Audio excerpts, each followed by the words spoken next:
मेरे प्रिय 140 करोड़ परिवारजन,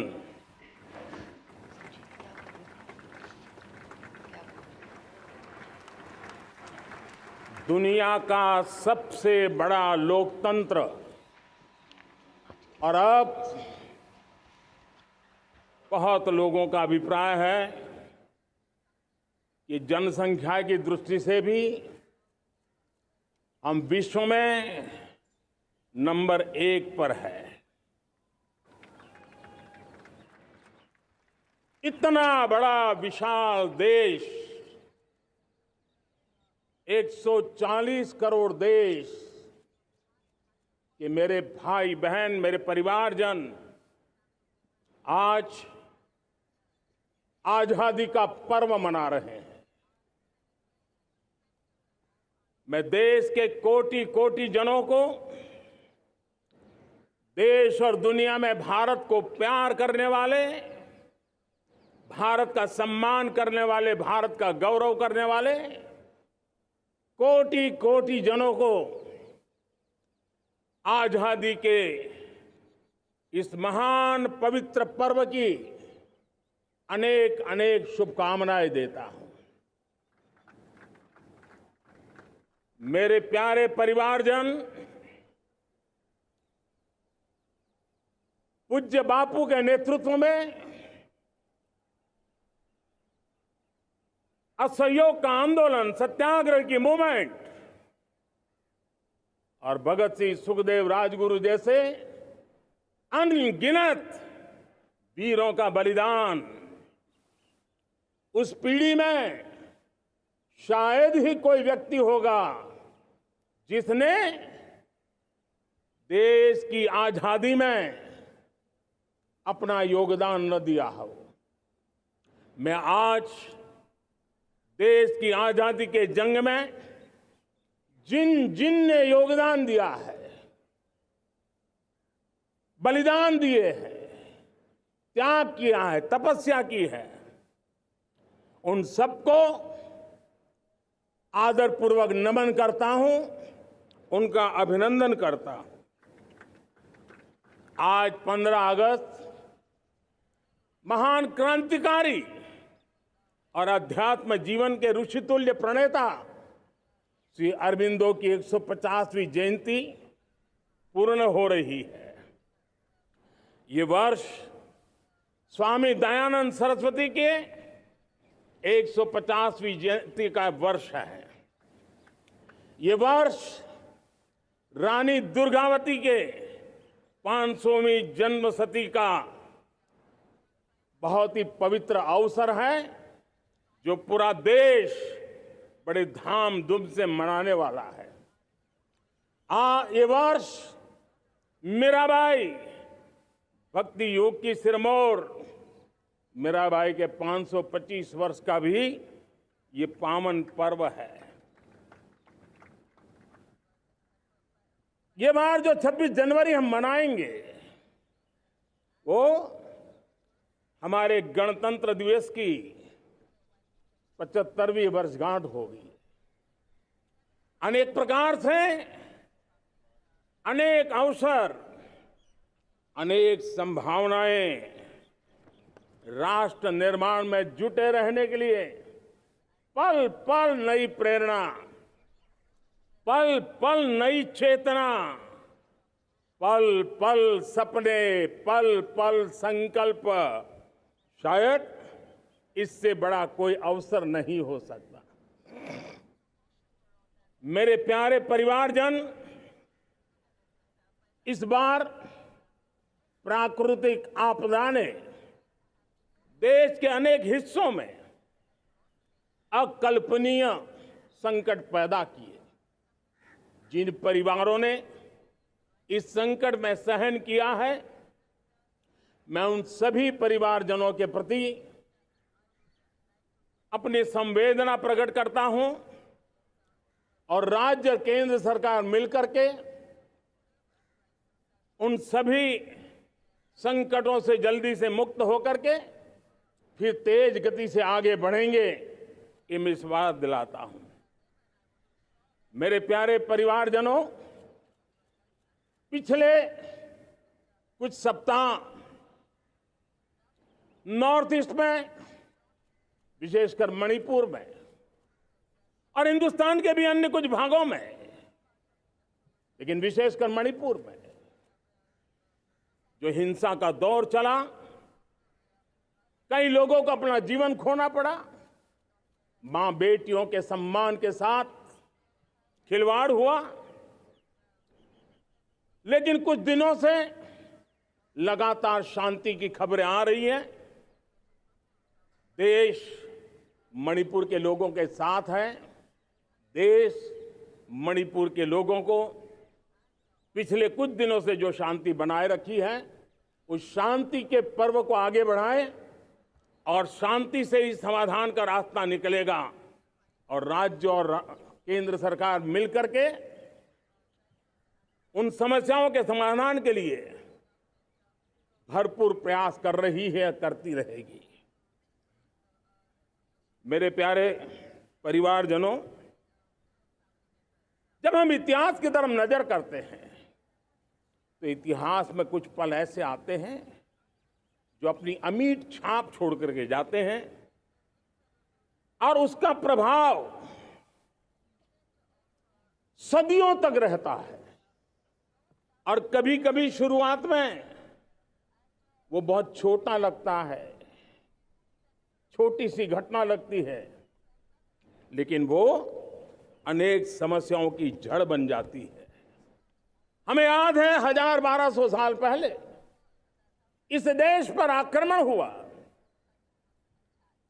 एक छोटे से राज्य के छोटे से राजा का पराजय हुआ, लेकिन तब पता तक नहीं था कि एक घटना भारत को 1000 साल की गुलामी में फंसा देगी।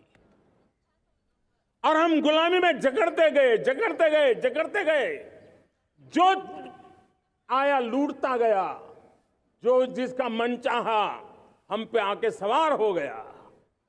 कैसा विपरीत काल रहा होगा वो 1000 साल का। मेरे प्यारे परिवारजनों, घटना छोटी क्यों ना हो, लेकिन 1000 साल तक प्रभाव छोड़ के रही है। लेकिन मैं आज इस बात का जिक्र इसलिए करना चाहता हूं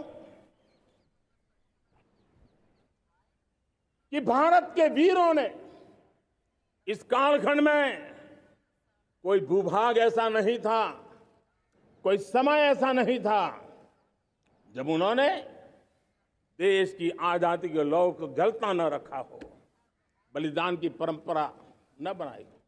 मां भारती बेड़ियों से मुक्त होने के लिए उठ खड़ी हुई थी, जंजीरों को झकझोर रही थी और देश की नारी शक्ति, देश की युवा शक्ति, देश के किसान, देश के गांव के लोग, मजदूर, कोई हिंदुस्तानी ऐसा नहीं था जो आजादी के सपने को लेकर के जीता न हो। आजादी को पाने के लिए मर मिटने के लिए तैयार होने वालों की एक बड़ी फौज तैयार हो गई थी। जेलों में जवानी खपाने वाले अनेक महापुरुष हमारे देश की आजादी को, इन गुलामी की बेड़ियों को तोड़ने के लिए लगे हुए थे। मेरे प्यारे परिवारजनों, जनचेतना का वो व्यापक रूप, त्याग और तपस्या का वो व्यापक रूप, जन जन के अंदर एक नए विश्वास जगाने वाला वो पल आखिरकार 1947 में देश आजाद हुआ। 1000 साल की गुलामी में संजोए हुए सपने देशवासी पूरे करते हुए देखे। साथियों, मैं 1000 साल पहले की बात इसलिए कह रहा हूं, मैं देख रहा हूं फिर एक बार देश के सामने एक मौका आया है। इस ऐसे कालखंड में हम जी रहे हैं, ऐसे कालखंड में हमने प्रवेश किया है और यह हमारा सौभाग्य है कि भारत के ऐसे अमृत काल में, यह अमृत काल का पहला वर्ष है, या तो हम जवानी में जी रहे हैं या हम मां भारती की गोद में जन्म ले चुके हैं। और ये कालखंड, मेरे शब्द लिख करके रखिए मेरे प्यारे परिवारजनों, इस कालखंड में जो हम करेंगे, जो कदम उठाएंगे, जितना त्याग करेंगे, तपस्या करेंगे, सर्वजन हिताय सर्वजन सुखाय, एक के बाद एक फैसले लेंगे, आने वाले 1000 साल का देश का स्वर्णिम इतिहास उससे अंकुरित होने वाला है। इस कालखंड में होने वाली घटनाएं आगामी 1000 साल के लिए इसका प्रभाव पैदा करने वाली है। गुलामी की मानसिकता से बाहर निकला हुआ देश पंच प्राण को समर्पित होकर के एक नए आत्मविश्वास के साथ आज आगे बढ़ रहा है। नए संकल्पों को सिद्ध करने के लिए वो जी जान से जुड़ रहा है। मेरी भारत माता, जो कभी ऊर्जा का सामर्थ्य था लेकिन राख के ढेर में दबी पड़ी थी, वो भारत मां 140 करोड़ देशवासियों के पुरुषार्थ है। उनकी चेतना से, उनकी ऊर्जा से फिर एक बार जागृत हो चुकी है। मां भारती जागृत हो चुकी है। और मैं साफ देख रहा हूं दोस्तों, यही कालखंड है। पिछले 9-10 साल हमने अनुभव किया है, विश्व भर में भारत की चेतना के प्रति, भारत के सामर्थ्य प्रति एक नया आकर्षण, नया विश्वास, नई आशा पैदा हुई है। और ये प्रकाश पुंज जो भारत से उठा है, वो विश्व को उसमें अपने लिए ज्योति नजर आ रही है। विश्व को एक नया विश्वास पैदा हो रहा है। हमारा सौभाग्य है, कुछ ऐसी चीजें हमारे पास हैं जो हमारे पूर्वजों ने हमें विरासत में दी है और वर्तमान कालखंड ने गढ़ी है। आज हमारे पास डेमोग्राफी है, आज हमारे पास डेमोक्रेसी है, आज हमारे पास डाइवर्सिटी है। डेमोग्राफी, डेमोक्रेसी और डाइवर्सिटी की ये त्रिवेणी भारत के हर सपने को साकार करने का सामर्थ्य रखती है। आज पूरे विश्व में वहां देशों की उम्र ढल रही है, ढलाव पर है, तब भारत यौवन की तरफ ऊर्जावान होकर के बढ़ रहा है। कितने बड़े गौरव का कालखंड है कि आज 30 साल की कम आयु की जनसंख्या दुनिया में सर्वाधिक कहीं है तो ये मेरे भारत मां की गोद में है, ये मेरे देश में है। और 30 साल से कम उम्र की नौजवान हो मेरे देश के पास हो, कोटि कोटि भुजाएं हो, कोटि कोटि मस्तिष्क हो, कोटि कोटि सपने, कोटि कोटि संकल्प हो, तो भाइयों बहनों, मेरे प्रिय परिवारजनों, हम इच्छित परिणाम प्राप्त करके रह सकते हैं। मेरे प्यारे परिवारजनों, देश का भाग्य ऐसी घटनाएं बदल देती है। यह सामर्थ्य देश के भाग्य को बदल देता है। भारत 1000 साल की गुलामी और आने वाले 1000 साल के भव्य भारत के बीच में पड़ाव पर हम खड़े हैं, एक ऐसी संधि पर खड़े हैं। और इसलिए अब हमें न रुकना है, न दुविधा में जीना है। मेरे प्यारे परिवारजनों, हमें खोई हुई उस विरासत का गर्व करते हुए, खोई हुई समृद्धि को प्राप्त करते हुए, हमें फिर एक बार,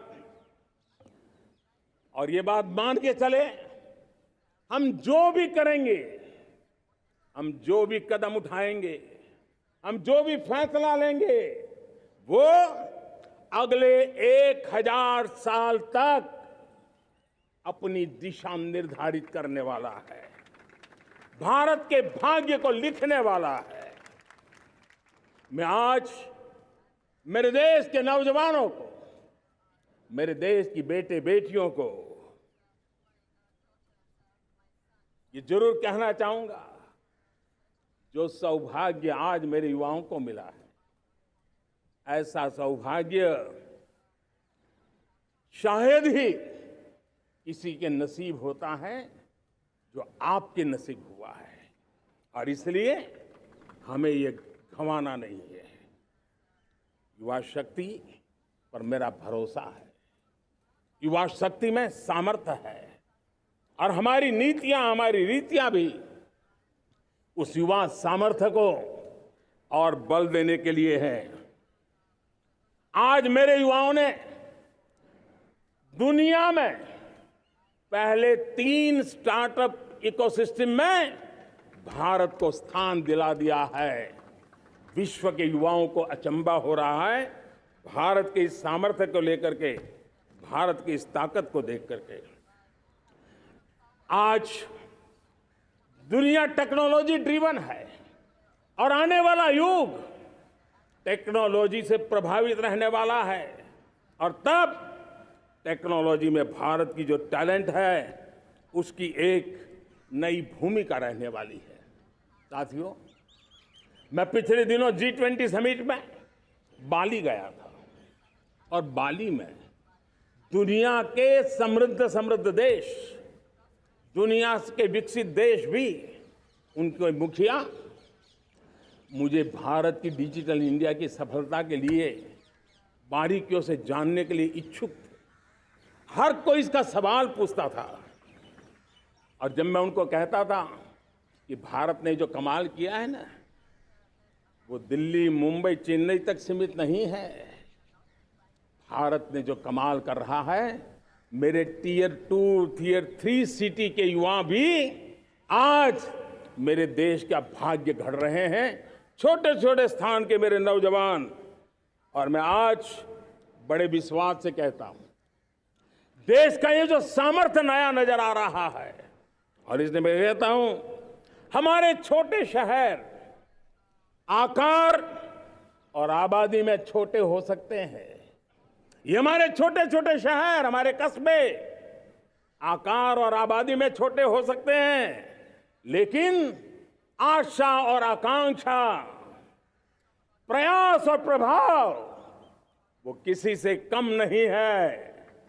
वो सामर्थ्य उनके अंदर है। नए ऐप्स, नए सॉल्यूशन, टेक्नोलॉजी डिवाइस। अब खेलों की दुनिया देखिए, कौन बच्चे हैं? झुग्गी झोंपड़ी से निकले हुए बच्चे आज खेलों की दुनिया में पराक्रम दिखा रहे हैं। छोटे छोटे गांव के, छोटे छोटे कस्बे के नौजवान, हमारी बेटे बेटियां आज कमाल दिखा रही हैं। अब देखिए, मेरे देश की 100 जितनी स्कूल ऐसी हैं जहां के बच्चे सैटेलाइट बना करके सैटेलाइट छोड़ने की तैयारियां कर रही है। आज हजारों टिंकरिंग लैब नए वैज्ञानिकों का गर्भाधान कर रही है। आज हजारों टिंकरिंग लैब लाखों बच्चों को साइंस और टेक्नोलॉजी की राह पर आगे बढ़ने के लिए प्रेरणा दे रही है। मैं मेरे देश के नौजवानों को कहना चाहता हूं, अवसरों की कमी नहीं है। आप जितने अवसर चाहेंगे, ये देश आसमान से भी ज्यादा अवसर आपने देने का सामर्थ्य रखता है। मैं आज लाल किले की प्राचीर से मेरे देश की माताओं, बहनों, मेरे देश की बेटियों को हृदय से अभिनंदन करना चाहता हूं। देश आज जब पहुंचा है, अब विशेष शक्ति जुड़ रही है मेरी माताओं बहनों के सामर्थ्य की। आज देश प्रगति की राह पर चल पड़ा है, तो मैं मेरे किसान भाई बहनों का भी अभिनंदन करना चाहता हूं। ये आप ही का पुरुषार्थ है, ये आप ही का परिश्रम है कि देश आज कृषि क्षेत्र में आगे बढ़ रहा है। मैं मेरे मजदूरों का, मेरे श्रमिकों का, मेरे प्रिय परिवारजन, ऐसे कोटि कोटि श्रमिकों को आज मैं नमन करता हूं, उनका अभिनंदन कर रहा हूं। देश आज जो आधुनिकता की ओर बढ़ रहा है, विश्व की तुलना करने वाले सामर्थ्य के साथ नजर आ रहा है, उसके पीछे मेरे देश के मजदूरों का, मेरे देश के श्रमिकों का बहुत बड़ा योगदान है। आज समय कहता है कि लाल किले की प्राचीर से मैं उनका अभिनंदन करूं, उनका अभिवादन करूं, और ये मेरे परिवारजन 140 करोड़ देशवासी, मेरे इन श्रमिकों का, रेहड़ी पटरी वालों का, फूल सब्जी बेचने वालों का हम सम्मान करते हैं। मेरे देश को आगे बढ़ाने में, मेरे देश को प्रगति की नई ऊंचाई पर ले जाने में प्रोफेशनल्स की बहुत बड़ी भूमिका है, बढ़ती रही है। चाहे साइंटिस्ट हो, चाहे इंजीनियर्स हो, डॉक्टर्स हो, नर्सिस हो, शिक्षक हो, आचार्य हो, यूनिवर्सिटीज हो, गुरुकुल हो, हर कोई मां भारती का भविष्य उज्जवल बनाने के लिए अपनी पूरी ताकत से लगा हुआ है। मेरे प्यारे परिवारजनों, राष्ट्रीय चेतना वो एक ऐसा शब्द है जो हमें चिंताओं से मुक्त कर रहा है, और आज वो राष्ट्रीय चेतना ये सिद्ध कर रही है कि भारत का सबसे बड़ा सामर्थ्य बना है भरोसा, भारत का सबसे बड़ा सामर्थ्य बना है विश्वास। जन जन में हमारा विश्वास, जन जन का सरकार पर विश्वास, जन जन का देश के उज्जवल भविष्य पर विश्वास, और विश्व का भी भारत के प्रति विश्वास। ये विश्वास हमारी नीतियों का है, हमारी रीति का है। भारत के उज्जवल भविष्य को जिस निर्धारित मजबूत कदमों से हम आगे बढ़ा रहे हैं, उसका है। भाइयों बहनों, मेरे प्यारे परिवारजनों, ये बात निश्चित है कि भारत का सामर्थ्य और भारत की संभावनाएं विश्वास की नई बुलंदियों को पार करने वाली है, और ये विश्वास की नई बुलंदियां नए सामर्थ्यों को लेकर के चलनी चाह रही है। आज देश में G20 समिट के मेहमान नवाजी का भारत को अवसर मिला है। अब पिछले एक साल से हिंदुस्तान के हर कोने में जिस प्रकार से G20 के अनेक ऐसे आयोजन हुए, अनेक कार्यक्रम हुए हैं, उसने देश के सामान्य मानवी के सामर्थ्य को विश्व को परिचित करा दिया है, भारत की विविधता का परिचय कराया है, भारत की डायवर्सिटी को दुनिया अचंभे से देख रही है, और उसके कारण भारत के तरफ आकर्षण बढ़ा है, भारत को जानने की, समझने की इच्छा जगी है। उसी प्रकार से आप देखिए एक्सपोर्ट, आज भारत का एक्सपोर्ट के तेजी से बढ़ रहा है, और मैं कहना चाहता हूं दुनिया के एक्सपर्ट्स इन सारे मानदंडों के आधार पर कह रहे हैं कि अब भारत रुकने वाला नहीं है। दुनिया की कोई भी रेटिंग एजेंसी होगी, वो भारत का गौरव कर रही है। कोरोना काल के बाद दुनिया एक नए सिरे से सोचने लगी, और मैं विश्वास से देख रहा हूं कि जिस प्रकार से द्वितीय महायुद्ध के बाद, द्वितीय विश्व युद्ध के बाद दुनिया ने एक नया वर्ल्ड ऑर्डर आकार लिया था, मैं साफ साफ देख रहा हूं कि कोरोना के बाद एक नया विश्व ऑर्डर, एक नया ग्लोबल ऑर्डर, एक नया जियोपॉलिटिकल इक्वेशन, ये बहुत तेजी से आगे बढ़ रहा है। जियोपॉलिटिकल इक्वेशन की सारे व्याख्याएं बदल रही है, परिभाषाएं बदल रही है, और मेरे प्यारे परिवारजनों, आप गौरव करेंगे। बदलते हुए विश्व को शेप देने में आज मेरे 140 करोड़ देशवासियों, आपका सामर्थ्य नजर आ रहा है। आप निर्णायक मोड़ पर खड़े हैं।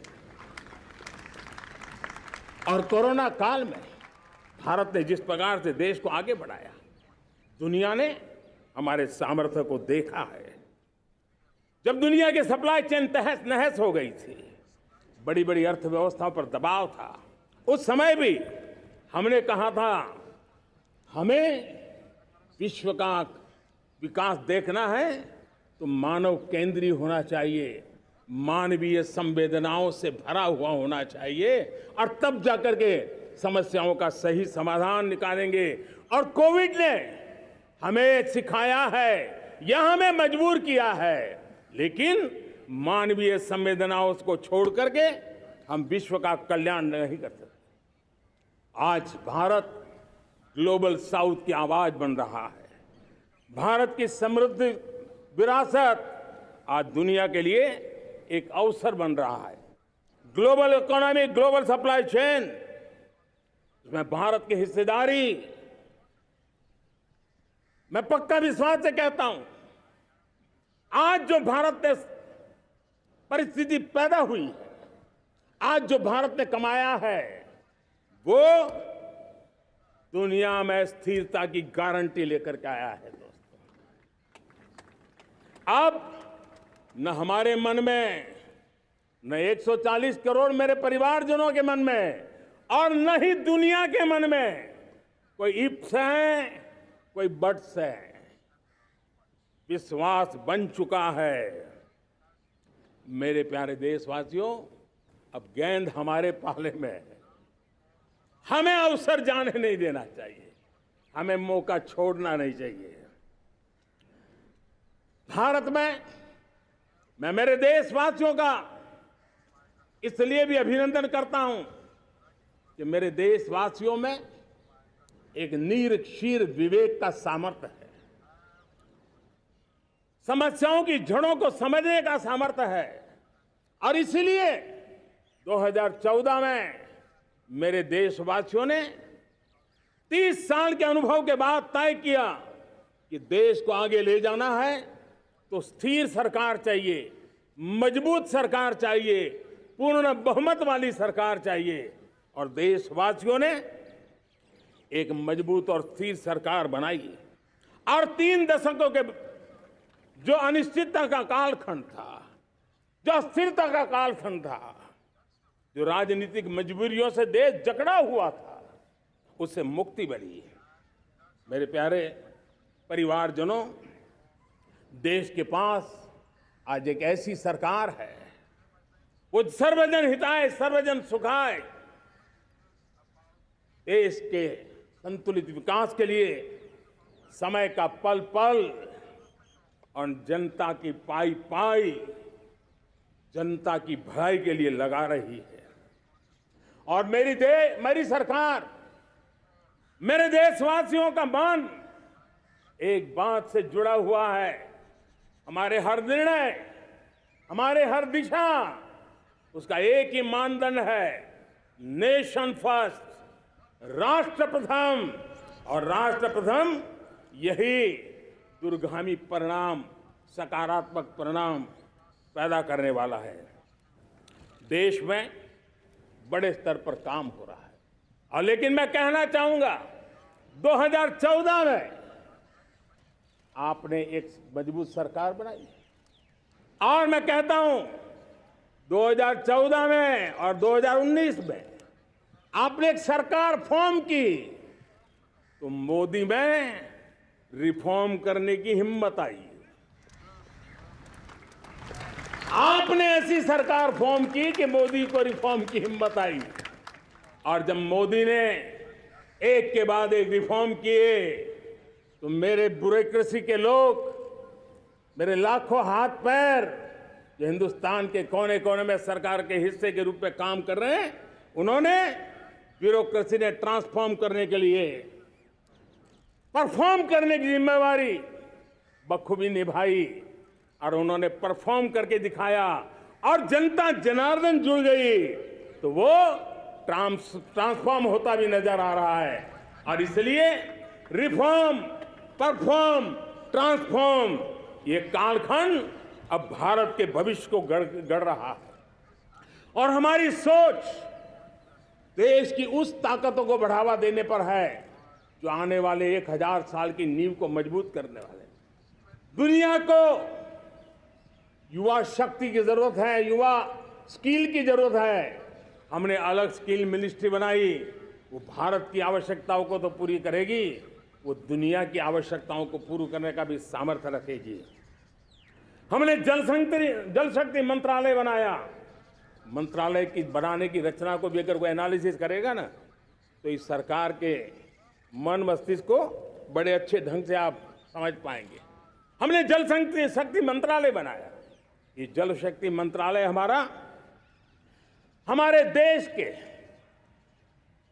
एक एक देशवासियों को पीने का शुद्ध पानी पहुंचे, पर्यावरण की रक्षा के लिए पानी के प्रति संवेदनशील व्यवस्थाएं विकसित हो, उस पर हम बल रहे हैं।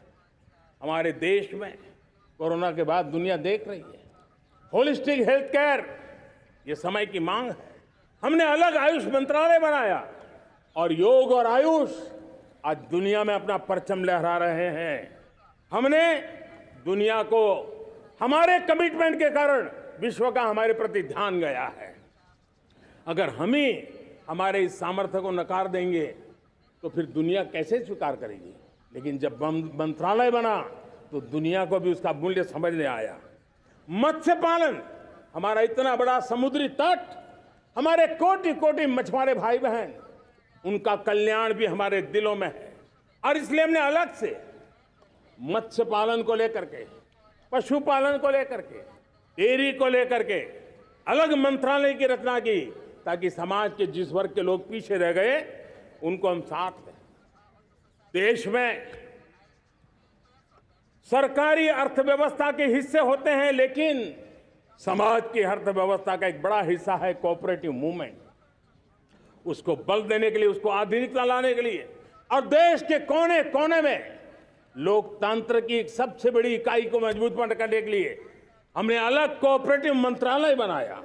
और वो हमारी सहकारी संस्थाएं उसका जाल बिछा रहा है, ताकि गरीब से गरीब की वहां सुनवाई हो, उसकी आवश्यकताओं की पूर्ति हो, और वो भी राष्ट्र के विकास की योगदान में एक छोटी इकाई का हिस्सा बनकर के उसमें वो योगदान दे रखें। हमने सहकार से समृद्धि का रास्ता अपनाया है।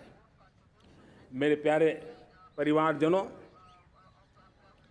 जब हम 2014 में आए थे तो हम वैश्विक अर्थव्यवस्था में 10वें नंबर पर थे, और आज 140 करोड़ देशवासियों का पुरुषार्थ रंग लाया है कि हम विश्व की अर्थव्यवस्था में 5वें नंबर पर पहुंच चुके हैं। और ये ऐसे ही नहीं हुआ है। जो एक भ्रष्टाचार का राक्षस देश को दबोचे हुए थे, लाखों करोड़ के घोटाले अर्थव्यवस्था को डामाडोल कर रहे थे, गवर्नेंस फ्रेजाइल फाइल में देश की पहचान होने लगी थी, लीकेजेस को हमने बंद किया, मजबूत अर्थव्यवस्था बनाई, हमने गरीब कल्याण के लिए ज्यादा से ज्यादा धन खर्चने का प्रयास किया। और आज मैं देशवासियों को बताना चाहता हूं कि जब देश आर्थिक रूप से समृद्ध होता है तो सिर्फ तिजोरी नहीं भरती है, देश का सामर्थ्य बढ़ता है, देशवासियों का सामर्थ्य बढ़ता है। और तिजोरी का पाई पाई अगर ईमानदारी से जनता जनार्दन के लिए खर्च करने का संकल्प लेने वाली सरकार हो तो परिणाम के साथ है। मैं 10 साल का हिसाब तिरंगे की साक्षी में लाल किले की प्राचीर से मेरे देशवासियों को दे रहा हूं। आंकड़े देख करके आपको लगेगा इतना बड़ा बदलाव, इतना बड़ा सामर्थ्य। 10 साल पहले राज्यों को 30 लाख करोड़ रुपए भारत सरकार की तरफ से जाते थे। पिछले 9 साल में यह आंकड़ा 100 लाख करोड़ पर पहुंचा है। पहले स्थानीय निकाय के विकास के लिए भारत सरकार के खजाने से 70,000 करोड़ रुपया जाता था, आज वो 3 लाख करोड़ से भी ज्यादा जा रहा है। पहले गरीबों के घर बनाने के लिए 90,000 करोड़ रुपया खर्च होता था।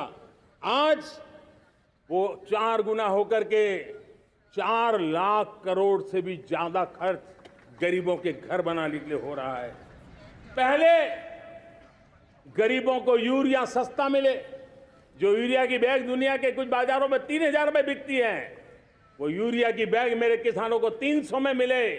और इसलिए देश की सरकार 10 लाख करोड़ रुपया मेरे किसानों की यूरिया में सब्सिडी दे रहा है। मुद्रा योजना 20 लाख करोड़ रुपए, उससे भी ज्यादा मेरे देश के नौजवानों को स्वरोजगार के लिए, अपने व्यवसाय के लिए, अपने कारोबार के लिए दिए हैं। 8 करोड़ लोगों ने नया कारोबार शुरू किया है। और 8 करोड़ लोगों ने कारोबार शुरू किया है ऐसा नहीं, हर कारोबारी ने एक या दो लोगों को रोजगार दिया है। 8 से 10 करोड़ नए लोगों को रोजगार देने का सामर्थ्य ये मुद्रा योजना से लाभ लेने वाले 8 करोड़ नागरिकों को रहा है। एमएसएमईज को करीब 3.5 लाख करोड़ रुपए की मदद से कोरोना के संकट में भी उनको डूबने नहीं दिया, मरने नहीं दिया, उनको एक ताकत दी है।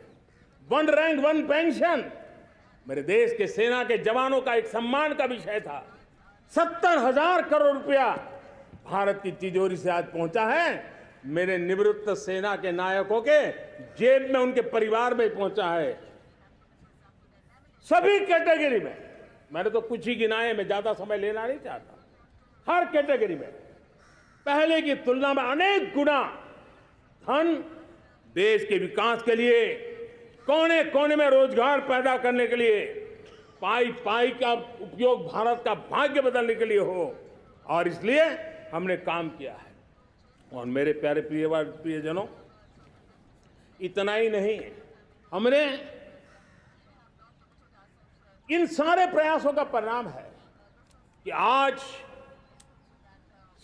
5 साल के मेरे कार्यकाल में, 5 साल के कार्यकाल में, 5 साल में 13.5 करोड़ मेरे गरीब भाई बहन गरीबी की जंजीरों को तोड़ करके न्यू मिडिल क्लास के रूप में बाहर आए हैं। जीवन का इससे बड़ा कोई संतोष नहीं होता। मेरे प्यारे प्रिय परिवारजनों, और जब 13.5 करोड़ लोग गरीबी की इस मुसीबतों से बाहर निकलते हैं, तो कैसी कैसी योजनाएं उनको मदद दी है। उनको आवास योजना का लाभ मिलना, पीएम स्वनिधि से 50,000 करोड़ रुपया रेहड़ी पटरी वालों तक पहुंचाया है। आने वाले दिनों में, आने वाली विश्वकर्मा जयंती पर एक कार्यक्रम हम लागू करेंगे। इस विश्वकर्मा जयंती पर हम करीब 13-15 हजार करोड़ रुपया से, जो परंपरागत कौशल्य से रहने वाले लोग, जो औजार से और अपने हाथ से काम करने वाला वर्ग है, ज्यादातर ओबीसी समुदाय से, हमारे सुथार हो, हमारे सोनार हो, हमारे राजमिस्त्री हो, हमारे कपड़े धोने वाले काम करने वाले लोग हो, हमारे बाल काटने वाले भाई बहन परिवार हो, ऐसे लोगों को एक नई ताकत देने के लिए हम आने वाले महीने में विश्वकर्मा जयंती पर विश्वकर्मा योजना लॉन्च करेंगे और करीब 13-15 हजार करोड़ से उसका प्रारंभ करेंगे। हमने पीएम किसान सम्मान निधि में 2.5 लाख करोड़ रुपया सीधा मेरे देश के किसानों के खाते में जमा किया है। हमने जल जीवन मिशन, हर घर में शुद्ध पानी पहुंचे, 2 लाख करोड़ रुपया खर्च किया है। हमने आयुष्मान भारत योजना, ताकि गरीब को बीमारी के कारण अस्पताल जाने से जो मुसीबत होती थी उसको मुक्ति दिलाना, उसको दवाई मिले, उसका उपचार हो, ऑपरेशन हो, अच्छे से अच्छी हॉस्पिटल में हो। आयुष्मान भारत योजना के तहत 70,000 करोड़ रुपए हमने लगाए हैं। पशुधन, देश ने कोरोना वैक्सीन की बात तो देश को याद है, 40,000 करोड़ रुपए लगाए, वो तो याद है। लेकिन आपको जानकर के खुशी होगी, हमने पशुधन को बचाने के लिए करीब करीब 15,000 करोड़ रुपया पशुधन के टीकाकरण के लिए लगाया है। मेरे प्यारे देशवासियों, मेरे प्यारे परिवारजनों, जन औषधि केंद्रों ने देश के सीनियर सिटीजन्स को, देश के मध्यम वर्गीय परिवार को एक नई ताकत दी है। जिस संयुक्त परिवार में अगर किसी को एक डायबिटीज जैसा हो जाए, 2-3 हजार रुपया दवाई का बिल स्वाभाविक हो जाता है। हमने जन औषधि केंद्र से जो दवाई बाजार में 100 रुपये में मिलती है, वो 10 रुपये, 15 रुपये, 20 रुपये में दी। और आज देश में 1000 जन औषधि केंद्रों से मेरे इन बीमारी में जिनको दवाई की जरूरत थी, ऐसे लोगों के करीब 20,000 करोड़ रुपया उनके जेब में बचा है। और ये ज्यादातर मध्यम वर्ग के परिवार के लोग हैं। लेकिन आज उसकी सफलता को देखते हुए मैं देशवासियों को कहना चाहता हूं, जैसे हम एक विश्वकर्मा योजना लेकर के समाज के उस वर्ग को छूने वाले हैं, अब देश में 10,000 जन औषधि केंद्र से हम 25,000 जन औषधि केंद्र का लक्ष्य लेकर के आने वाले दिनों में काम करने वाले हैं। मेरे प्यारे परिवारजनों, जब देश में गरीबी कम होती है तो देश की मध्यम वर्ग की ताकत बहुत बढ़ती है। और अगर दुनिया में, और मैं आपको विश्वास दिलाता हूं, आने वाले 5 साल में मोदी का गारंटी है, देश पहले 3 वैश्विक इकोनॉमी में अपना जगह ले लेगा। ये पक्का जगह ले लेगा। आज जो 13.5 करोड़ गरीबी से बाहर आए हुए लोग हैं, वो एक प्रकार से मध्यम वर्ग की ताकत बन जाते हैं। जब गरीब की खरीद शक्ति बढ़ती है तो मध्यम वर्ग की व्यापार शक्ति बढ़ती है। जब गांव की खरीद शक्ति बढ़ती है तब कस्बे और शहर की आर्थिक व्यवस्था और तेज गति से दौड़ती है। और यही इंटरकनेक्टेड हमारा अर्थचक्र होता है। हम उसको बल लेकर के आगे चलना चाहते हैं। मेरे प्यारे परिवारजनों, शहर के अंदर जो कमजोर लोग रहते हैं, बिना घर को मुसीबत रहती है, मध्यम वर्ग के परिवार अपना खुद का घर का सपना देख रहे हैं, हम उसके लिए भी आने वाले कुछ सालों के लिए एक योजना लेकर के आ रहे हैं।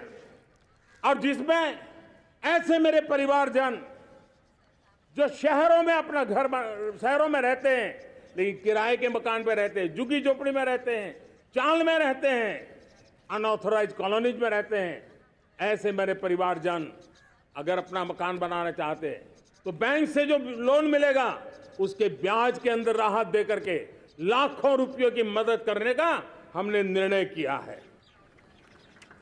मेरे मध्यम वर्ग के परिवार को जब 2 लाख से 7 लाख इनकम टैक्स की सीमा बढ़ जाती है तो सबसे बड़ा लाभ सैलरी क्लास को होता है, मेरे मध्यम वर्ग को होता है।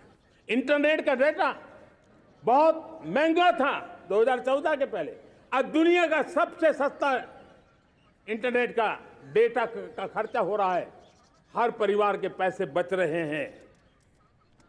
मेरे प्यारे परिवारजनों, विश्व कोरोना के बाद अभी तक उभर नहीं पाया है। युद्ध ने फिर एक नई मुसीबत पैदा की है। आज दुनिया महंगाई के संकट से जूझ रही है। पूरी दुनिया की अर्थव्यवस्था को महंगाई ने दबोच के रखा है। हम भी दुनिया से जिन सामान की जरूरत होती है लाते हैं, तो हमें सामान तो इंपोर्ट करते हैं। हमारा दुर्भाग्य है कि हमें महंगाई भी इंपोर्ट करनी पड़ती है, क्योंकि पूरी दुनिया को महंगाई ने जकड़ के रखा है। लेकिन मेरे प्यारे परिवारजनों, भारत ने महंगाई को नियंत्रित रखने के लिए भरसक प्रयास किए हैं। पिछले कालखंड की तुलना में हमें कुछ सफलता भी मिली है, लेकिन इतने से संतोष नहीं मान सकते। दुनिया से हमारी चीजें अच्छी हैं, इतने बात से हम सोच नहीं सकते। मुझे तो मेरे देशवासियों को महंगाई की बोझ कम से कम हो, इस दिशा में और भी कदम उठाने हैं और हम उस कदम को उठा के रहेंगे। मेरा प्रयास निरंतर जारी रहेगा। मेरे प्यारे परिवारजनों, आज देश अनेक क्षमताओं को लेकर के आगे बढ़ रहा है। देश आधुनिकता की तरफ आगे बढ़ने के लिए काम कर रहा है। आज देश रिन्यूएबल एनर्जी पे काम कर रहा है। आज देश ग्रीन हाइड्रोजन पे काम कर रहा है। देश की स्पेस पे क्षमता बढ़ रही है, तो देश की डीप सी मिशन में भी सफलता के साथ आगे चल रहा है। देश में रेल आधुनिक हो रही है, तो वंदे भारत बुलेट ट्रेन भी आज देश के अंदर काम कर रही है। गांव-गांव पक्की सड़कें बन रही है, तो इलेक्ट्रिक बसें, मेट्रो की रचना भी आज देश में हो रहे हैं। आज गांव-गांव तक इंटरनेट पहुंच रहा है, तो क्वांटम कंप्यूटर के लिए भी देश तय कर रहता है।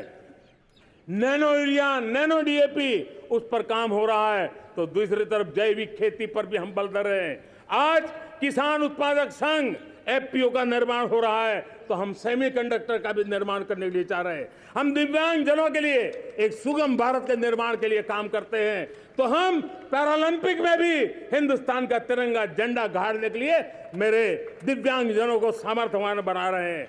हम खिलाड़ियों को स्पेशल ट्रेनिंग दे रहे हैं।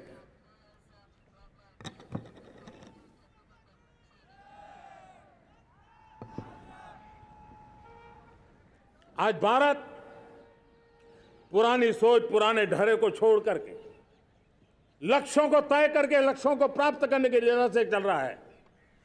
और जब मैं कहता हूं ना कि जिसका शिलान्यास हमारी सरकार करती है, उसका उद्घाटन भी हमारे कालखंड में करते हैं।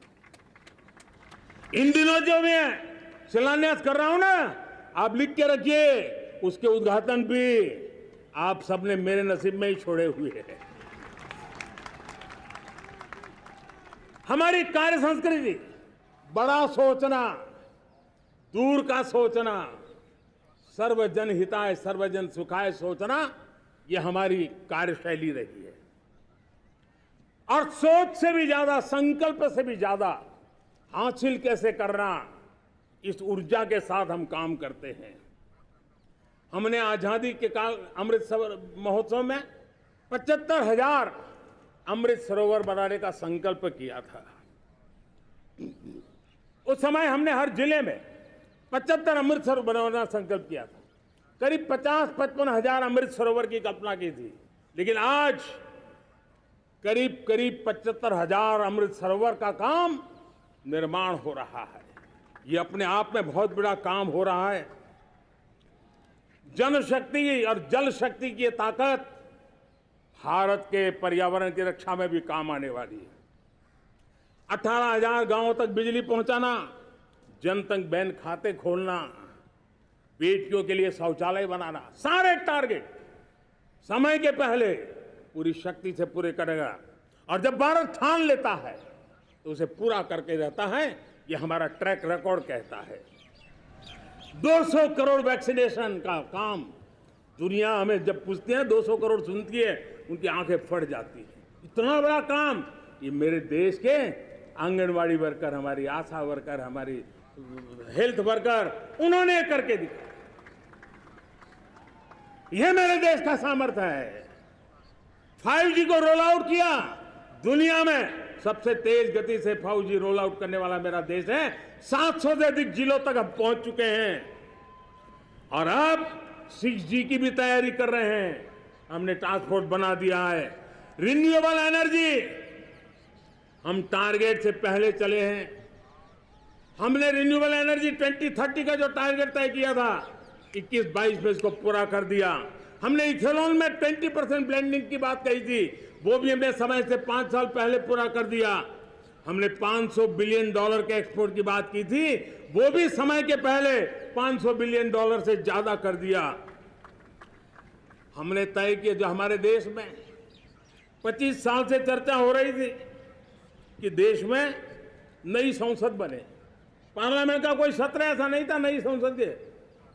ये मोदी है, समय के पहले नई संसद बना करके रख दिया। मेरे प्यारे भाई बहनों, ये काम करने वाली सरकार है, निर्धारित लक्ष्यों को पार करने वाली सरकार है।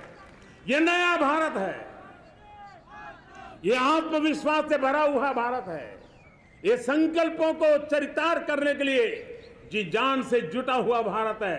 और इसलिए ये भारत न रुकता है, ये भारत न थकता है, ये भारत न हाँफता है और न ही ये भारत हारता है। और इसलिए मेरे प्यारे परिवारजनों, आर्थिक शक्ति बढ़ी है तो हमारी सामरिक शक्ति को भी एक नई ताकत मिली है।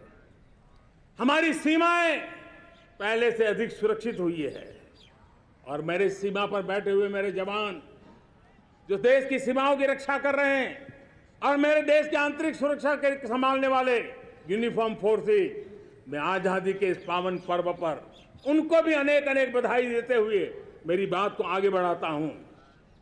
सेना का अधिकरण हो, हमारी सेना युवा बने, हमारी सेना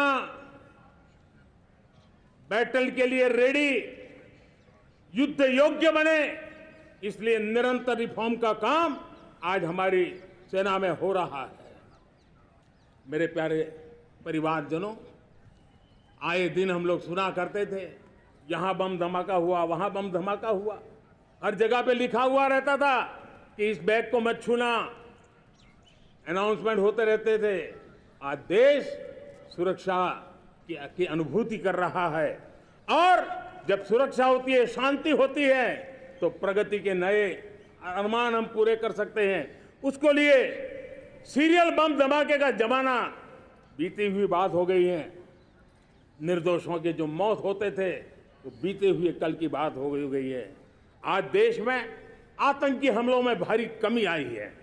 नक्सल प्रभावित क्षेत्रों में भी बहुत बड़ा बदलाव आया है, बहुत बड़ा परिवर्तन का एक वातावरण बना है। मेरे प्यारे परिवारजनों, प्रगति की हर चीज में, लेकिन जब 2047 हम एक विकसित भारत का सपना लेकर के चल रहे हैं तब, और वो सपना नहीं, 140 करोड़ देशवासियों का संकल्प है और उस संकल्प को सिद्ध करने के लिए परिश्रम की पराकाष्ठा भी है। और उसकी सबसे बड़ी ताकत होती है वो राष्ट्रीय चरित्र होता है। दुनिया में जिन जिन देशों ने प्रगति की है, दुनिया में जो जो देश संकटों से वो पार करके निकले हैं, उसमें हर चीज के साथ साथ एक महत्वपूर्ण कैटलिक एजेंट रहा है, वो राष्ट्रीय चरित्र रहा है। और हमें राष्ट्रीय चरित्र के लिए और बल देते हुए हमें आगे बढ़ना होगा। हमारा देश, हमारा राष्ट्रीय चरित्र ओजस्वी हो, तेजस्वी हो, पुरुषार्थी हो, पराक्रमी हो, प्रखर हो, ये हम सबका सामूहिक दायित्व है। और आने वाले 25 साल हम एक ही मंत्र को लेकर चले, ये हमारे राष्ट्रीय चरित्र के सिरमौर होना चाहिए। एकता का संदेश, भारत की एकता को जीना, भारत की एकता को आंच आए, न ऐसी मेरी भाषा होगी, न ऐसा मेरा कोई कदम होगा। हर पल देश को जोड़ने का प्रयास मेरी तरफ से भी होता रहेगा। भारत की एकता हमें सामर्थ्य देती है। उत्तर हो, दक्षिण हो, पूरब हो, पश्चिम हो, गांव हो, शहर हो, पुरुष हो, नारी हो, हम सब ने एकता के भाव के साथ और विविधता भरे देश में एकता का सामर्थ्य होता है।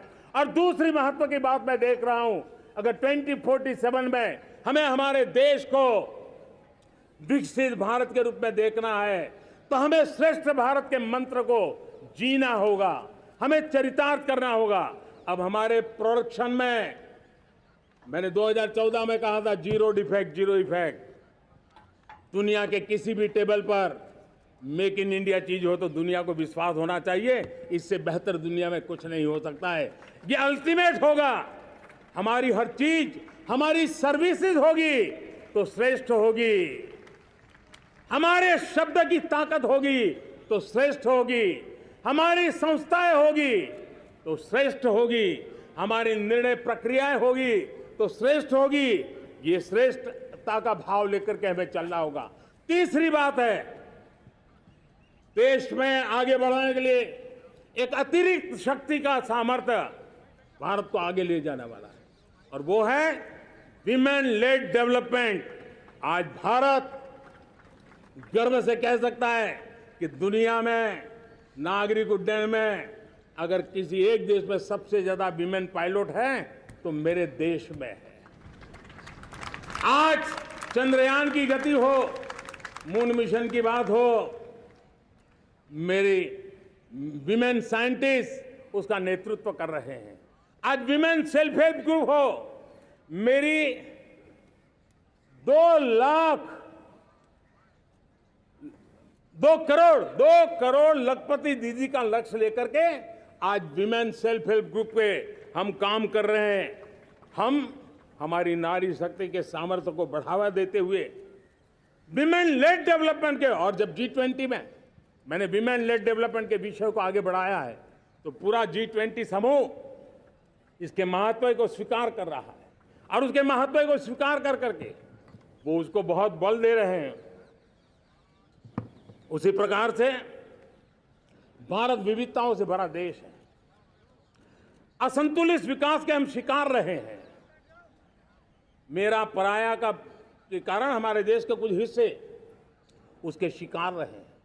अब हमें रीजनल एस्पिरेशंस को, संतुलित विकास को बल देना है, और रीजनल एस्पिरेशंस को लेकर के उस भावना को हमें सम्मान देते हुए, जैसे हमारी भारत माँ का कोई, हमारा शरीर का कोई अंग अगर अविकसित रहे तो हमारा शरीर विकसित नहीं माना जाएगा। हमारा शरीर का कोई अंग दुर्बल रहे तो हमारा शरीर स्वस्थ नहीं माना जाएगा। वैसे ही मेरी भारत माता, उसका कोई एक भूभाग भी, समाज का कोई तबका भी अगर दुर्बल रहे तो मेरी भारत माता समर्थ है, स्वस्थ है, ऐसा बैठ करके हम नहीं बैठ सकते। और इसलिए रीजनल एस्पिरेशंस को हमने एड्रेस करने की आवश्यकता है, और इसलिए हम समाज का सर्वांगीण विकास हो, सर्वस्पर्शी विकास हो, भूभाग के हर क्षेत्र को उसकी अपनी ताकत को खिलने का अवसर मिले, उस दिशा में आगे बढ़ना चाहते हैं। मेरे प्यारे परिवारजनों, भारत एक मदर ऑफ डेमोक्रेसी है। भारत मॉडल ऑफ डाइवर्सिटी भी है। भाषाएं अनेक हैं, बोलियां अनेक हैं, परिधान अनेक हैं, विविधताएं बहुत है। हमने उन सारे को आधार पर आगे बढ़ना है। मेरे प्यारे परिवारजनों, देश के जब मैं एकता की बात करता हूं, तब अगर घटना मणिपुर में होती है तो पीड़ा महाराष्ट्र में होती है, अगर बाढ़ आसाम में आती है तो बेचैन केरला हो जाता है। हिंदुस्तान के किसी भी हिस्से में कुछ भी हो, हम एक अंगांगी भाव की अनुभूति करते हैं। मेरे देश की बेटियों पर जुल्म न हो, यह हमारा सामाजिक भी दायित्व है, यह हमारा पारिवारिक दायित्व भी है, और ये देश के नाते हम सबका दायित्व है। आज जब अफगानिस्तान से गुरु ग्रंथ साहब के स्वरूप को लाते हैं तो पूरा देश गौरव की अनुभूति करता है। जब आज दुनिया के किसी देश में कोविड के काल में मेरा कोई सिख भाई लंगर लगाता है, भूखों को खिलाता है, और दुनिया में वाहवाही होती है, तो हिंदुस्तान का सीना चौड़ा हो जाता है।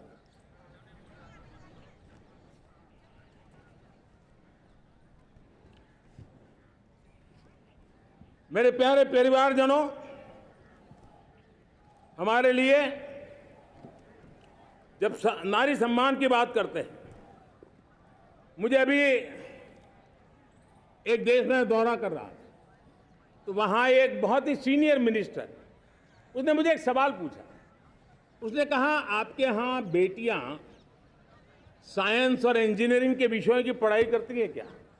उसमें क्या था? मैंने उनको कहा, आज मेरे देश में लड़कों से ज्यादा बेटियां आज स्टेम यानी साइंस, टेक्नोलॉजी, इंजीनियरिंग और मैथ्स, अधिकतम भाग मेरी बेटियां ले रही है। तो उनके लिए अचरज था। ये सामर्थ्य आज हमारे देश का देख रहा है। मेरे प्यारे परिवारजनों, आज 10 करोड़ महिलाएं विमेन सेल्फ हेल्प में जुड़ी हुई है, और वीमेन सेल्फ हेल्प ग्रुप के साथ आप गांव में जाएंगे तो आपको बैंक वाली दीदी मिलेगी, आपको आंगनवाड़ी वाली दीदी मिलेगी, आपको दवाई देने वाली दीदी मिलेगी। और अब मेरा सपना है 2 करोड़ लखपति दीदी बनाने का, गांव में 2 करोड़ लखपति दीदी। और इसके लिए एक नया अभिगम भेजा, साइंस और टेक्नोलॉजी। हमारे गांव की महिलाओं का भी सामर्थ्य देखता हूं मैं, और इसलिए हम एक नई योजना सोच रहे हैं कि हमारे एग्रीकल्चर सेक्टर में टेक्नोलॉजी आए, एग्रीटेक को बल मिले।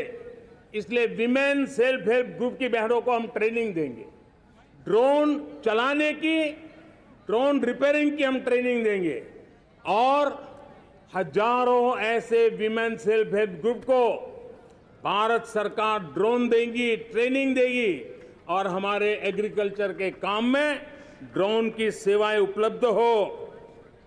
इसके लिए हम शुरुआत करेंगे। प्रारंभ हम 15,000 विमेन सेल्फ हेल्प ग्रुप के द्वारा ये ड्रोन की उड़ान का हम आरंभ कर रहे हैं। मुझे विश्वास है कि इसके कारण हमारे परिवारजनों का, मेरे प्यारे परिवारजनों, आज देश आधुनिकता की तरफ बढ़ रहा है। हाईवे हो, रेलवे हो, एयरवे हो, हाईवेज हो, इंफॉर्मेशन वेज, वाटरवेज हो, कोई क्षेत्र ऐसा नहीं है जिस क्षेत्र को आगे बढ़ाने की दिशा में आज देश काम न करता हो। पिछले 9 वर्ष में तटीय क्षेत्रों में हमने, आदिवासी क्षेत्र में, हमारे पहाड़ी क्षेत्र में विकास को बहुत बढ़ दिया है। हमने पर्वतमाला, भारतमाला ऐसी योजनाओं के द्वारा समाज के उस वर्ग को हमने बल दिया है। हमने गैस की पाइपलाइन से हमारे पूर्वी भारत को जोड़ने का काम किया है। हमने अस्पतालों की संख्या बढ़ाई है, हमने डॉक्टर की सीटें बढ़ाई है ताकि हमारे बच्चे डॉक्टर बनने का सपना पूरा कर सके। हमने मातृभाषा में पढ़ाने पर बल दिया है, अब मातृभाषा में वो पढ़ाई कर सके उस दिशा में। और मैं भारत के सुप्रीम कोर्ट का भी धन्यवाद करता हूं कि भारत की सुप्रीम कोर्ट ने कहा है कि आप जो जजमेंट देंगे उसका जो ऑपरेटिव पार्ट होगा वो जो अदालत में आया है उसकी भाषा में उसको उपलब्ध होगा।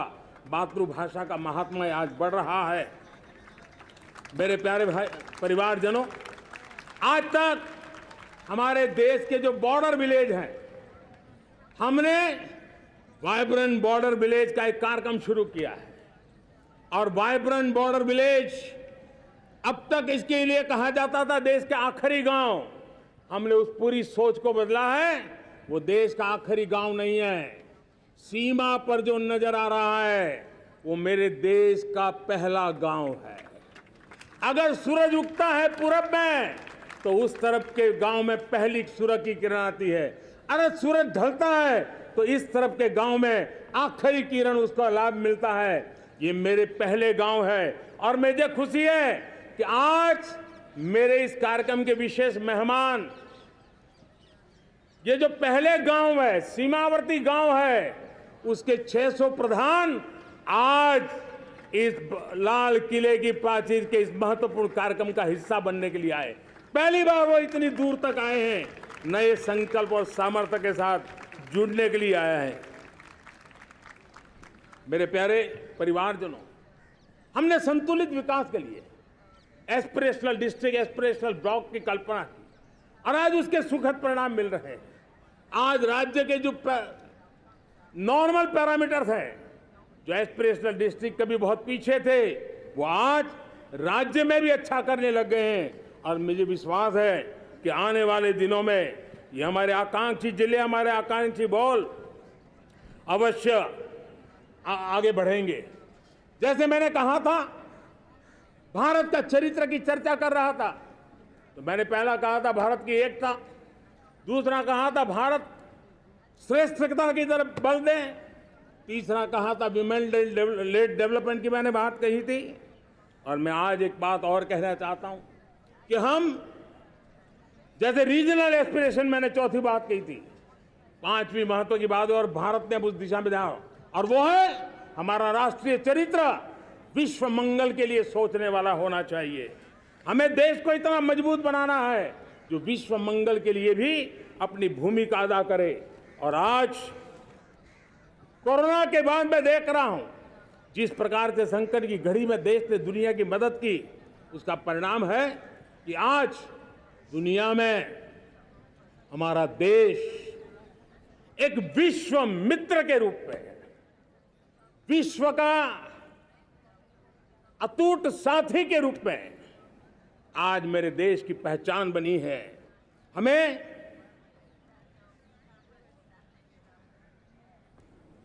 जब विश्व मंगल की बात करते हैं तब भारत का मूलभूत विचार है, उस विचार को हम आगे बढ़ाने लोग हैं। और मुझे खुशी है कि आज अमेरिकी संसद के भी कई चुने हुए गणमान्य प्रतिनिधि भी आज हमारे 15 अगस्त के इस अवसर में हमारे बीच में मौजूद है। भारत की सोच कैसी है, हम विश्व मंगल की बात को कैसे आगे बढ़ाते हैं। अब देखिए, हम जब सोचते हैं तो क्या कहते हैं, हमने दुनिया के सामने ये दर्शन रखा है और दुनिया उस दर्शन को लेकर के हमारे साथ जुड़ रही है। हमने कहा one sun, one world, one grid. Renewable energy के क्षेत्र में एक बहुत बड़ा हमारा स्टेटमेंट है, आज दुनिया उसको स्वीकार कर रही है। कोविड के बाद हमने दुनिया को कहा हमारा अप्रोच होना चाहिए वन अर्थ, वन हेल्थ। समस्याओं का समाधान तभी होगा जब मानव को, पशु को, पौधे को बीमारी के संबंध में समान रूप से एड्रेस किया जाएगा, तब जाकर के हम करेंगे। हमने G20 समिट के लिए दुनिया के सामने कहा है one world, one family, one future. इस सोच को लेकर के चल रहे हैं। हमने क्लाइमेट को लेकर के दुनिया जो संकट से जूझ रही है, हमने रास्ता दिखाया है, लाइफ मिशन लॉन्च किया है, लाइफस्टाइल फॉर एनवायरनमेंट। हमने दुनिया के सामने इंटरनेशनल सोलर अलायंस बनाया और आज दुनिया के कई देश इंटरनेशनल सोलर अलायंस का हिस्सा बन रहे हैं। हमने बायोडायवर्सिटी का महत्व देखते हुए बिग कैट अलायंस की व्यवस्था को हमने आगे बढ़ाया है। हमने प्राकृतिक आपदा के कारण, ग्लोबल वार्मिंग के कारण इंफ्रास्ट्रक्चर का जो नुकसान होता है, उसके लिए दूरगामी व्यवस्थाओं की जरूरत है और इसलिए coalition for disaster resilient infrastructure CDRI एक समाधान के रूप में दुनिया को दिया है। विश्व आज समुद्रों को संघर्ष का केंद्र बना रहा है, तब हमने दुनिया को सागर का प्लेटफॉर्म दिया है जो वैश्विक समुद्री शांति की गारंटी बन सकता है। हमने पारंपरिक चिकित्सा पद्धतियों को बल देते हुए WHO का एक ग्लोबल लेवल का सेंटर हिंदुस्तान में बनाने की दिशा में काम किया है। हमने योग और आयुष के द्वारा विश्व कल्याण और विश्व के स्वस्थता की दिशा में काम किया है और आज भारत विश्व मंगल की मजबूत नींव डाल रहा है। इस मजबूत नींव को आगे बढ़ाना हम सबका काम है, हम सबकी जिम्मेवारी है। मेरे प्यारे परिवारजनों, सपने अनेक है, संकल्प साफ है, नीतियां स्पष्ट है, नियत के सामने कोई सवाल या निशान नहीं है, लेकिन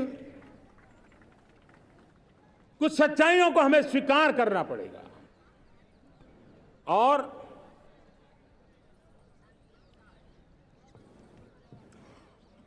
उसके समाधान के लिए मेरे प्रिय परिवारजनों, मैं आज लाल किले से आपकी मदद मांगने आया हूं। मैं लाल किले से आपके आशीर्वाद मांगने आया हूं, क्योंकि पिछले सालों मैंने देश को जो समझा है, देश की आवश्यकताओं को जो मैंने परखा है और अनुभव के आधार पर मैं कह रहा हूं कि आज गंभीरतापूर्वक उन चीजों को हमें लेना होगा। आजादी के अमृतकाल में 2047 में जब देश आजादी के 100 साल मनाएगा, उस समय दुनिया में भारत का तिरंगा झंडा विकसित भारत का तिरंगा झंडा होना चाहिए।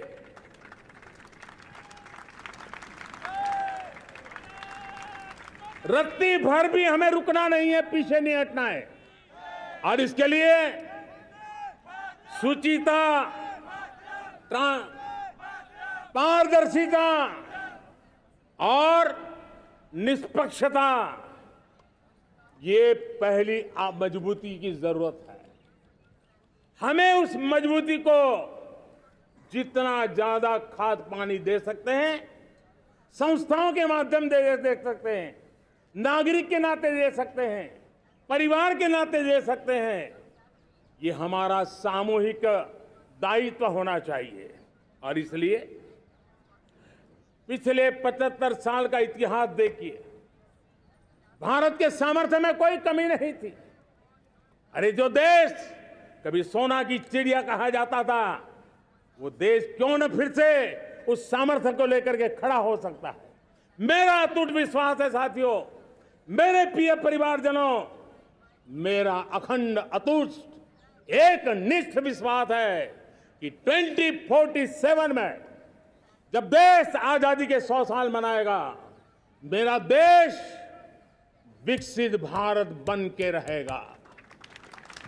और ये मैं मेरे देश के सामर्थ्य के आधार पर कह रहा हूं, मेरे उपलब्ध संसाधनों के आधार पर कह रहा हूं, और सबसे ज्यादा 30 से कम आयु वाली मेरी युवा शक्ति के भरोसे कह रहा हूं, मेरी माताओं बहनों के सामर्थ्य के भरोसे कह रहा हूं। लेकिन उसके सामने अगर कोई रुकावट है, कुछ विकृतियां पिछले 75 साल में ऐसे घर कर गई है, हमारी समाज व्यवस्था का ऐसा हिस्सा बन गई है कि कभी कभी तो हम आंख भी बंद कर देते हैं। अब आंख बंद करने का समय नहीं है। अगर सपनों को सिद्ध करना है, संकल्प को पार करना है, तो हमें ये आंख मिचौली बंद करके, आंख में आंख मिला करके 3 बुराइयों से लड़ना बहुत समय की मांग है। हमारे देश की सारी समस्याओं की जड़ में भ्रष्टाचार ने दिमक की तरह देश की सारी व्यवस्थाओं को, देश के सामर्थ्य को पूरी तरह नोच लिया है। भ्रष्टाचार से मुक्ति, भ्रष्टाचार के खिलाफ जंग हर इकाई में, हर क्षेत्र में।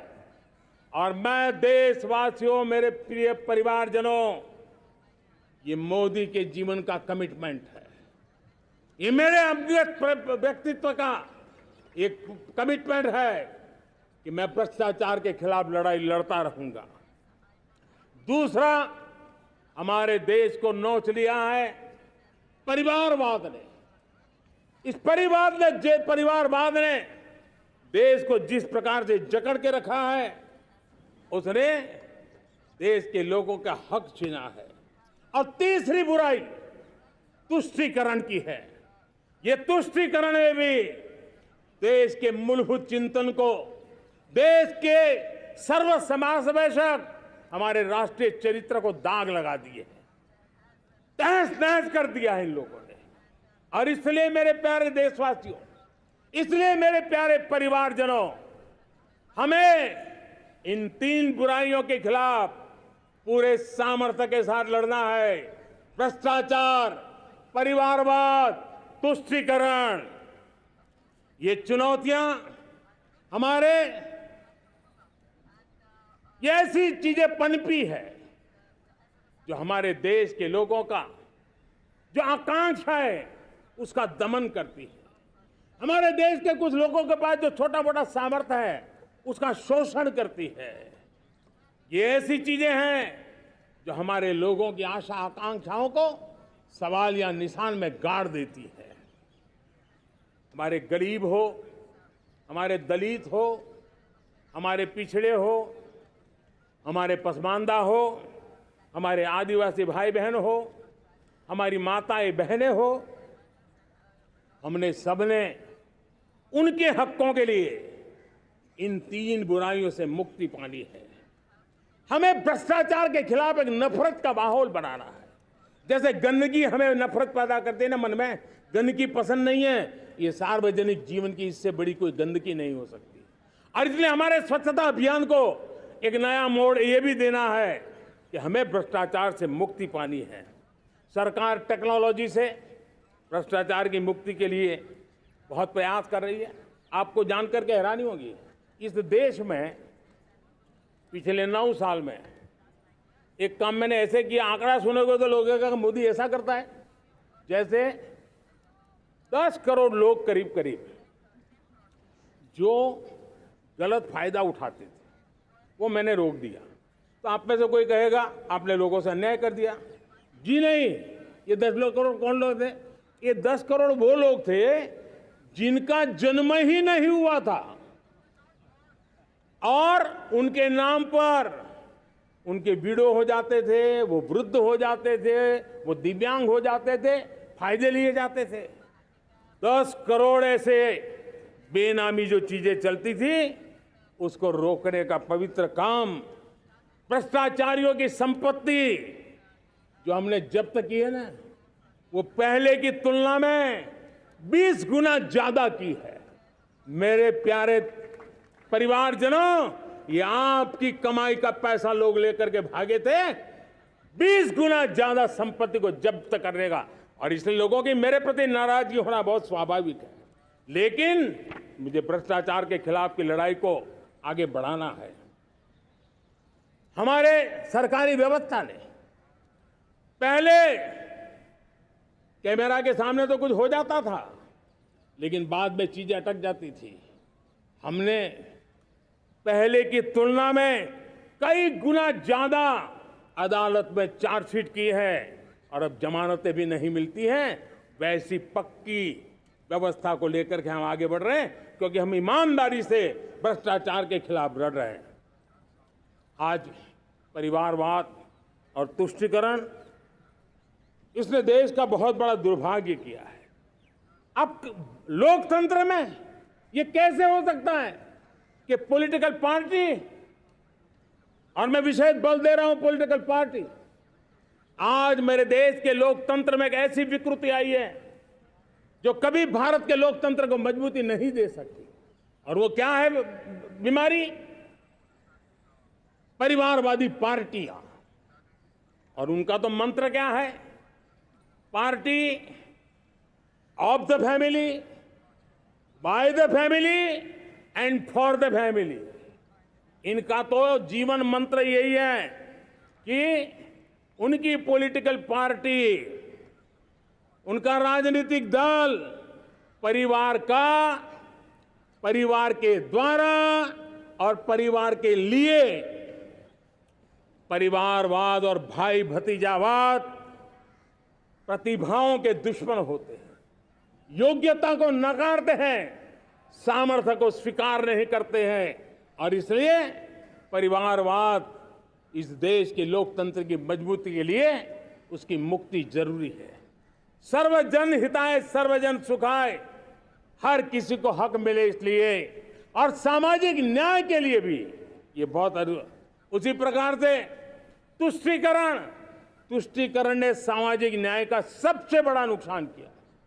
अगर सामाजिक न्याय को तबाह किसने किया है तो ये तुष्टीकरण की सोच, तुष्टीकरण की राजनीति, तुष्टीकरण का सरकारी योजनाओं का तरीका, इसने सामाजिक न्याय को मौत के घाट उतार दिया है। और इसलिए हमें तुष्टीकरण, भ्रष्टाचार, ये विकास का सबसे बड़ा दुश्मन है। अगर देश विकास चाहता है, देश 2047 विकसित भारत का सपना का साकार करना चाहता है, तो हमारे लिए आवश्यक है कि हम किसी भी हालत में देश में भ्रष्टाचार को सहन नहीं करेंगे। इस मूड को लेकर के चलना चाहिए। मेरे प्यारे परिवारजनों, हम सबका एक बहुत बड़ा महत्वपूर्ण दायित्व है। आपने जिस प्रकार से जिंदगी जी है, हमारे आने वाली पीढ़ी को ऐसी जिंदगी जीने के लिए मजबूर करना, यह हमारा गुनाह है। यह हमारा दायित्व है कि हमारे आने वाली पीढ़ी को हम ऐसा समृद्ध देश दें, ऐसा संतुलित देश दें, ऐसा सामाजिक न्याय की धरोहर वाला देश दें, ताकि छोटी छोटी चीजों को पाने के लिए उन्हें कभी भी संघर्ष न करना पड़े। हम सभी का कर्तव्य, हर नागरिक का कर्तव्य है, और ये अमृत काल कर्तव्य काल है। हम कर्तव्य से पीछे नहीं उठ सकते। हमें वो भारत बनाना है जो पूज्य बापू के सपनों का था। हमें वो भारत बनाना है जो हमारे स्वतंत्र सेनानियों का सपना था। हमें वो भारत बनाना है जो हमारे वीर शहीदों का था, हमारी वीरांगनाओं का था, जिन्होंने मातृभूमि के लिए अपना जीवन दे दिया था। मेरे प्यारे परिवारजनों, मैं जब 2014 में आपके पास आया था, तब 2014 में मैं परिवर्तन का वादा लेकर के आया था। 2014 में मैंने आपको वादा किया था, मैं परिवर्तन लाऊंगा, और 140 करोड़ मेरे परिवारजन, आपने मुझ पे भरोसा किया और मैंने विश्वास पूरा करने की कोशिश की। रिफॉर्म, परफॉर्म, ट्रांसफॉर्म, वो 5 साल जो वादा था वो विश्वास में बदल गया, क्योंकि मैंने परिवर्तन का वादा किया था। रिफॉर्म, परफॉर्म, ट्रांसफॉर्म के द्वारा मैंने इस वादे को विश्वास में बदल दिया। कठोर परिश्रम किया है, देश के लिए किया है, शान से किया है,